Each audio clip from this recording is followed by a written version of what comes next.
విహార తీర్థయాత్రలకు నేపాల్కు వెళ్లామని అక్కడ నెలకొన్న అలర్ల నేపథ్యంలో తీవ్ర పరిస్థితుల్లో చిక్కుకున్నామని తిరిగి ఇల్లు చేరగలమా అని ఆందోళన చెందామని అలాంటి పరిస్థితుల్లో ప్రభుత్వం అండగా నిలిచిందని నేపాల్కు వెళ్లిన ఆంధ్రులు తెలిపారు. ముందు రోజు స్టార్ట్ అయ్యాము మేము యాక్చువల్లీ. సో 10-10:30 కల్లా నైట్ వెళ్ళాము. వెళ్ళేసరికి మాకు మొత్తం స్టోన్స్ వేసి బస్ మొత్తం చేశారనమాట.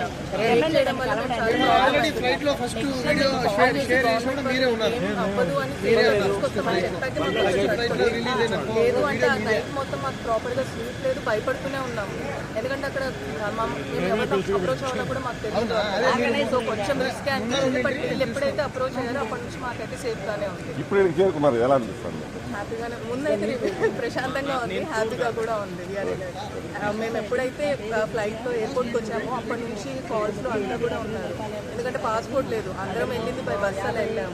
అదే మేము కాట్మండ్ నేపాల్ ట్రావెల్కి వెళ్ళాం, ట్రావెల్స్ ద్వారా బై బస్ వెళ్ళాం. అక్కడ నుంచి ప్రయాగరాజ్లో దిగేసి అక్కడ నుంచి బై బస్ వెళ్ళాం. ముక్తినాథ్ అని పోఖరాకి వెళ్ళి పోఖరా నుంచి ముక్తినాథ్ అని చూసుకొని వచ్చాం.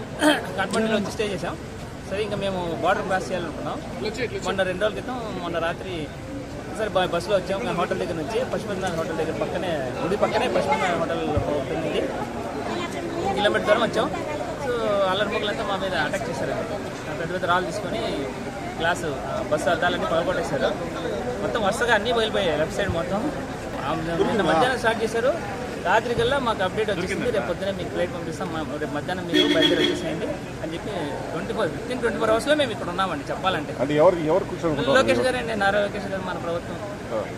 అందులో డౌట్ లేదు, అందులో అనుమానం లేదు. ధన్యవాదాలు. ఇంకా చెప్పాల్సిన అవసరం ఖచ్చితంగా చెప్పించారు. మనస్ఫూర్తిగా ఆయనకు, మన ప్రభుత్వానికి మనస్ఫూర్తిగా ధన్యవాదాలు తెలియజేసుకుంటాం. బస్సు కూడా బాగా డ్యామేజ్ అయిపోయింది, రాళ్ళకపోవడం అవన్నీ.